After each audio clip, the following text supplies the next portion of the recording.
Oh, we got a lot. Yeah, I think most of them are inside and we're outside. Yeah, I got 3 on me. All right. Oh, they're peeling. They're I'm going. on Toa 2 or whatever. Yeah, yeah, yeah. We also got musket up top. Careful.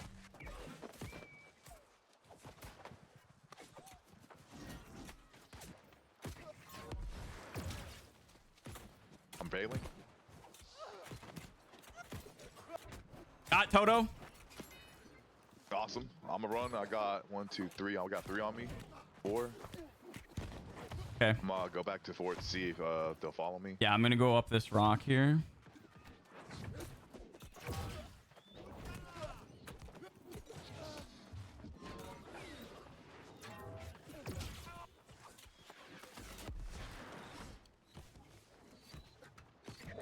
I'm going inside. I think we're getting pushed back. Word. I've got a whole purple Zerg on me. I'm gonna try to pull him away from the fort.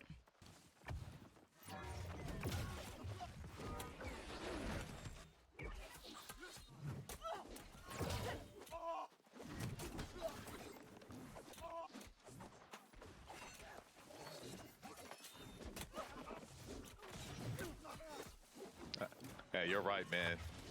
It might be over for PK Nation, bro. Jesus. We're gonna have to go back to dueling it out of Windsward now.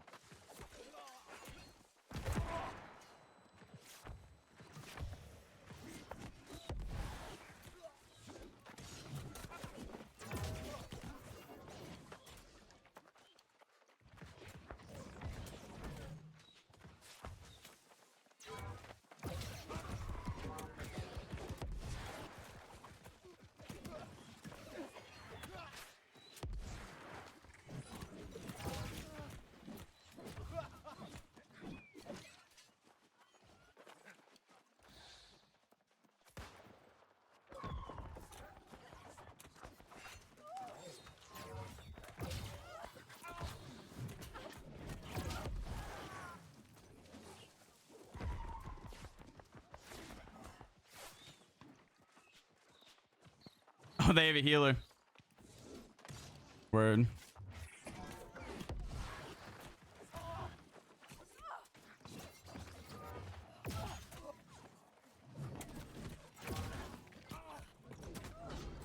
Get X, bro.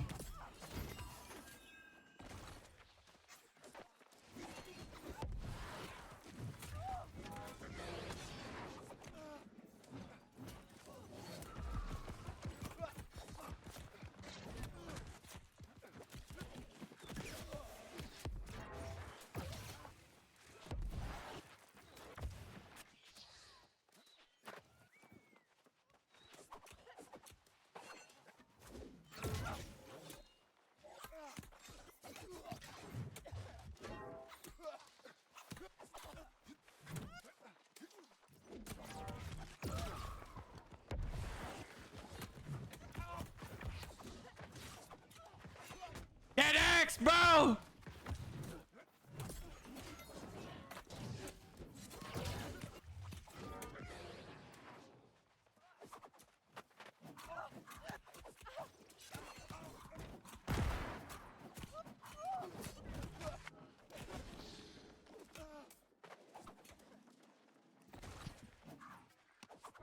Let's go! All right, just me and you, bro.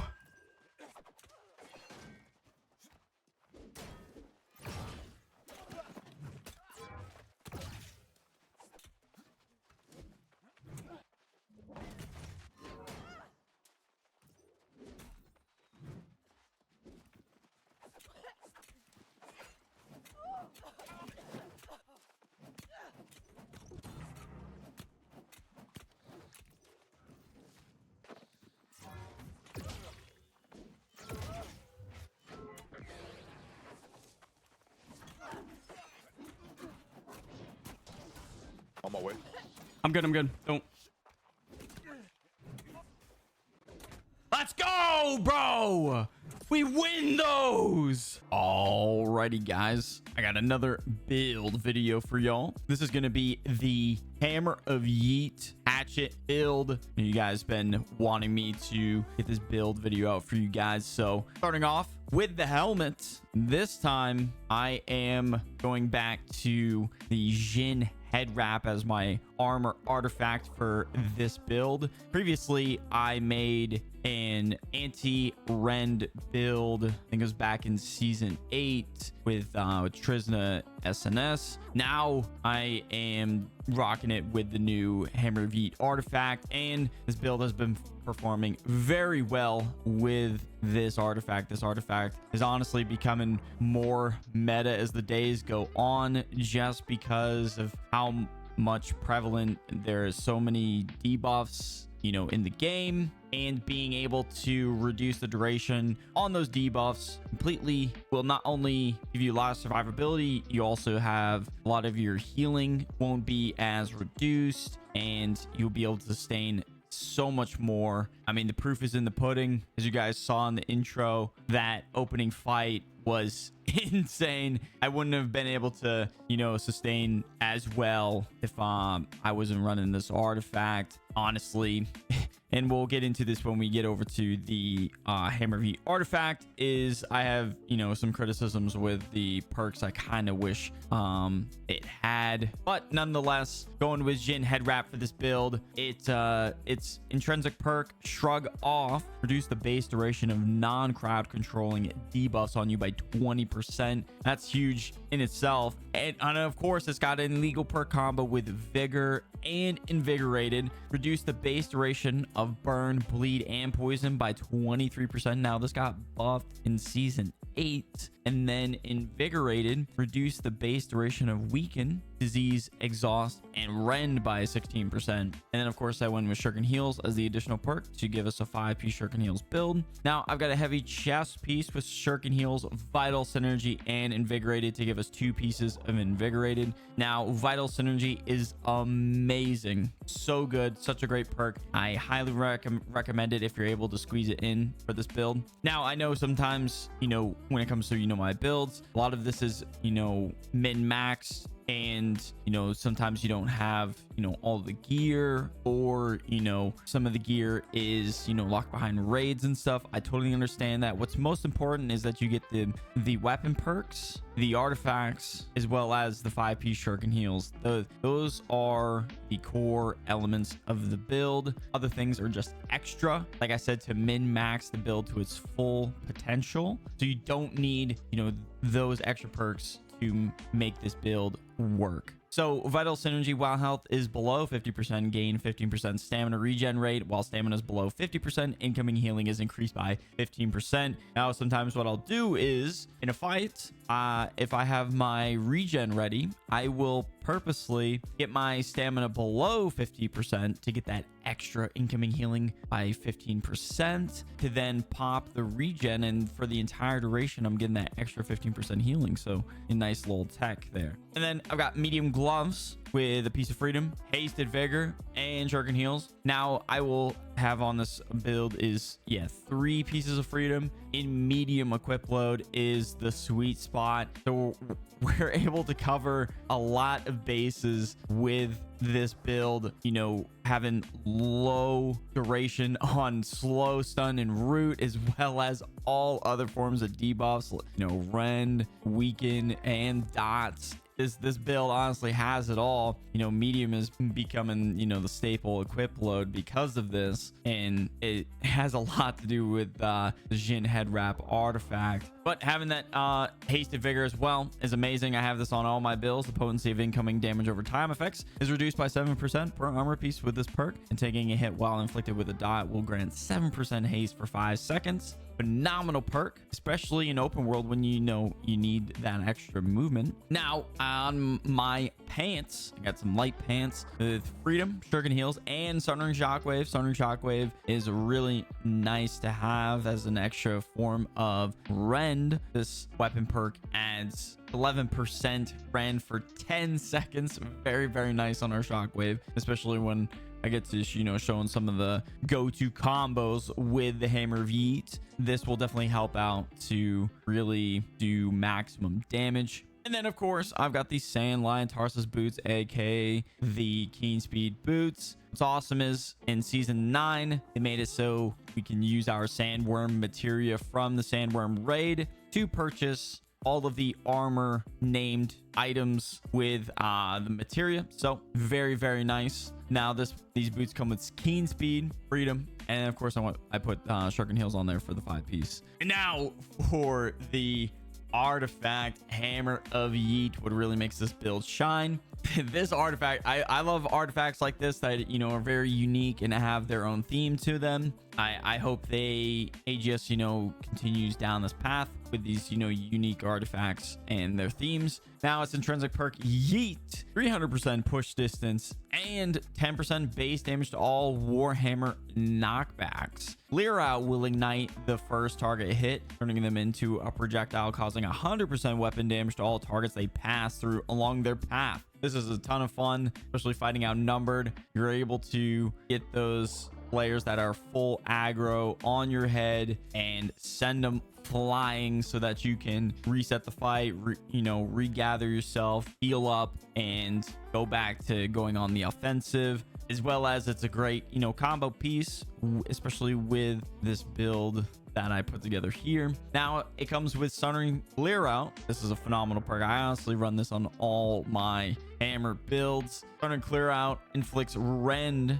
reducing the target's armor by 24% for 7 seconds. Phenomenal. And then it's got Plague Strikes as well. Very nice. I always say in this current meta, you definitely need some form of anti-heal with the amount of healing in the current sandbox. And then it also comes with alternating enchantment. Hitting a basic attack will increase the base damage of the next ability hit within 5 seconds by 10%, and hitting with an ability will increase the base damage of the next basic attack within 5 seconds by 10%. So this is very nice with the hammer, because you're constantly, with the other passive in the hammer skill tree, you normally do like a shockwave into like a heavy attack, and then if you have armor breaker into another attack. So very, very good for the hammer. Now I went ahead and put Sundering Stacks on this setup, and just because we'll be doing a lot of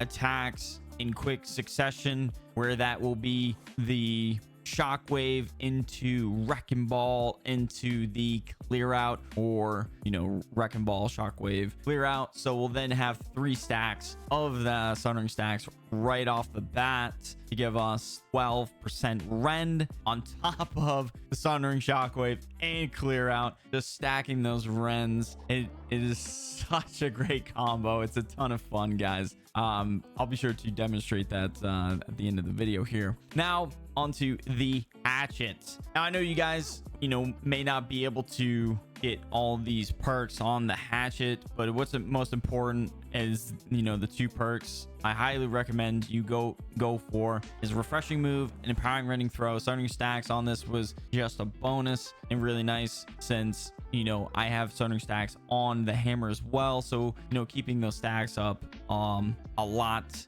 keeping that uptime is very, very important. But I was lucky enough to snag this off the market for 900 gold. I don't know if it was a misclick by somebody, but or they saw the gear score and was like, oh man, this thing's trash. But needless to say, this hatchet is very, very sweet. I went ahead and split gemmed this with an augmented electrified gem. You definitely want to split the damage with the hatchet, since there's a lot of slash protection in the current meta. And then for the heart rune, I've actually completely switched up my heart runes here. I normally run stone form, but I have come to really, really like the Dark Ascent heart rune. Oh my gosh, guys, this thing is amazing. I can't believe I've slept on it this long, but I went with the Cunning heart rune of Dark Ascent. You fly up into the air while being immune to hits then plummet back down to the ground, staggering and dealing 100% heart rune damage within a 3-meter radius. And then you press the heart rune ability or basic attack input while hovering to trigger the fall immediately. You can go up and immediately come back down, or what I like to do is if I see a crash happening on my head, I will immediately go right up and then wait a second for the bubble to pop, come back down. It is so nice, and you can honestly use this as a really good combo piece on the offensive to stagger your opponents, especially if they're low health, to secure that kill. It's, oh man, the multiple, you know, combos and different ways to use this heart rune is amazing. And then for the amulet, I've got an amulet with divine slash protection and health. I ended up going with slash protection. I've been playing with this resistance split for quite a while now, and I honestly like this a lot more than what I was running before with thrust protection. As far as the ring goes, I've got a ring with healing breeze, invigorated punishment, and hardy. I went with invigorated punishment because we're going to be doing a lot of damage with our abilities, and since I've got a lot of different damaging types with this build, you know, we got strike, slash, and lightning, so it was good to, you know, cover all bases. And invigorated punishment is actually really nice right now, and it is considered base damage, so that's also a bonus. And then for my jewelry artifact, I'm running Endless Thirst. Endless Thirst is amazing. This is honestly my go-to jewelry artifact now, especially running Vital Synergy and having Divine on amulets. Not to mention when we get into the attributes, I am running 15 to focus to get that another 10% incoming healing to really boost our potion use here, and as well as the incoming healing from our shuriken heals. But I've noticed a few times my health pot will heal me for about 12k, maybe 14k. You know, I'm just, you know, spitballing here, but it is crazy the amount of healing you get with Endless Thirst. And just learning that potion rotation, you get that down, I'm telling you, the sustain with this setup is amazing. As far as our resistances go, I've got 20% slash damage resist, 5% strike, 5% thrust, 20% standard damage resist, that is your bleed resist, and then 15% elemental resist across the board. That consists of 6 opals and 2 onyxes. And now on to the attributes. This is with 719 gear score, keep that in mind. But I've got 350 strength, 50 dex to, you know, give us a little bit more damage with our hatchet, and then 15 to focus to get that sweet 10% incoming healing. And then I put the rest in a con to give us 205 constitution. Now onto the hammer skill tree. Be sure to pause the video or take a screenshot. This is what I'm running for this build. Now I went with Wrecking Ball for this setup. You could go with Armor Breaker if that's what you prefer. I just really like the combos you can do with Wrecking Ball, but honestly, you probably could get some more damage when running Armor Breaker. You would just drop these 3 nodes and just go ahead and put those into these 3 nodes here and just keep everything the same, because you definitely want those exhaustive attacks. This is phenomenal. You will constantly have your opponent stamming themselves out, being able to make them a free target and easier to hit. And then not to mention, I can do this all day passive. This is phenomenal. Just, you know, being able to block a lot with the hammer is very important when fighting other melee users, especially those pesky Hatchet SNS builds, or even the Grand Axe SNS when they're trying to break your stam, or even do like a Shoulder Rush Upheaval combo. You are ready, you know, to block those attacks since you have that reduced stamina consumption by 30%. And then lastly, we've got the hatchet skill tree. Be sure to pause the video or take a screenshot. This is pretty straightforward. We're going for a full throwing hatchet setup here. Now, I know sometimes, you know, people could take out the against all odds and go with on fire, but I am fighting pretty close, and, you know, times when I'm surrounded and whatnot and I'm trying to secure a kill, this against all odds is actually very nice. Like I said, though, that's basically the only passive I could, you know, switch between is the on fire or against all odds. Everything else is very concrete, but you know, feel free to change it up to your liking. You know, what works for me may not work for you. And then lastly, some tips I could give you guys with this build. You know, starting off with the Hammer of Yeet and the Wrecking Ball setup. Now, the reason why I went with Wrecking Ball,